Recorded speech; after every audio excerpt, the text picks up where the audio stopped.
இயேசு கிறிஸ்துவின் இன்ப இனிய நாமத்தில் வாழ்த்துகிறோம். இன்றைய வேத வசனம்: இனி ஆலோசனையை கேளாத கிழவனும் மூடனுமாகிய ராஜாவை பார்க்கிலும் ஏழையும் ஞானியுமாகிய இளைஞனே வாசி. பிரசங்கி 4ஆம் அதிகாரம் 13ஆம் வசனம். Today's Bible verse: Better a poor and wise youth than an old and foolish king who will be admonished no more. Ecclesiastes chapter 4 verse 13.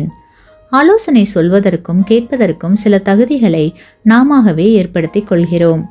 ஒரு பள்ளி முதல்வர் சுவரை பூசின அடுத்த நாளே சுவரில் வசனம் எழுத ஆள் ஒழுங்கு செய்தார். தற்செயலாக கேள்விப்பட்ட மற்றொரு நபர் தனக்கு இருந்த அனுபவத்தை கூறி வேண்டாம் என்றும் 6 மாதம் பொறுத்திருங்கள் என்றும் கூறினார். ஆனால் அவரோ, நான் ஒரு பள்ளி முதல்வர், நான் சாதாரணமான ஆளா, இவர் ஆலோசனை சொல்லி நான் கேட்பதா என்று நினைத்து கொண்டார். பெருமை கண்ணை மறைத்தது. அதன் விளைவு வசனங்கள் எழுதப்பட்டன. ஒரே மாதத்தில் எழுத்துக்களை புது சிமெண்ட் அரித்துவிட்டது. இவ்விதம் ஆலோசனை கேளாதவர் சிலர் உலகத்தில் உள்ளனர். இதனால் அவர்கள் நஷ்டமும் அடைந்துள்ளனர். நீங்கள் எப்பொழுதாவது இப்படி நஷ்டம் அடைந்ததுண்டா?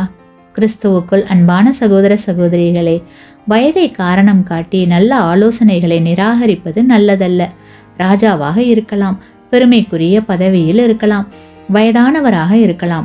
ஆனால் நல்ல ஆலோசனைகளை ஏற்றுக்கொள்ளாவிடில் நல்ல ஆலோசனைகளை ஏற்றுக்கொள்ளுகிற ஏழையும் ஞானியுமாகிய இளைஞனே வாசி. ஆமேன். நீங்கள் பெற்ற இந்த ஆசீர்வாதத்தை மற்றவர்களோடு பகிர்ந்து கொள்ளுங்கள்.